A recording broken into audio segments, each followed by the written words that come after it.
జై శ్రీకృష్ణ. నేను ఇప్పుడు భక్తి ఎన్ని విధాలుగా చేయవచ్చు అనే దాని గురించి చెప్తున్నాను.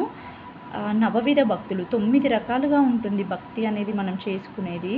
ఎలా అంటే శ్రవణము, కీర్తనము, స్మరణము, పాదసేవనము, అర్చనము, వందనము, దాస్యము, సఖ్యము, ఆత్మనివేదనము. అయితే ఏంటంటే కొందరు ఏమనుకుంటారంటే భక్తి అంటే ఉదయం ఒకసారి మనం దేవుడి దగ్గర దీపారాధన చేసుకొని ఇంక అంతే, ఇంక అదే భక్తి అనుకుంటారు. అంటే అలా చెయ్యొద్దు అనట్లేను. దీపారాధన ఖచ్చితంగా చేసుకోవాలి. భగవంతునికి నైవేద్యాలు పెట్టుకోవడం అది ఖచ్చితంగా చేసుకోవాలి. అయితే ఏంటంటే ఇంక అంతే ఒకసారి చేసుకొని అలా ఉంటాం కదా.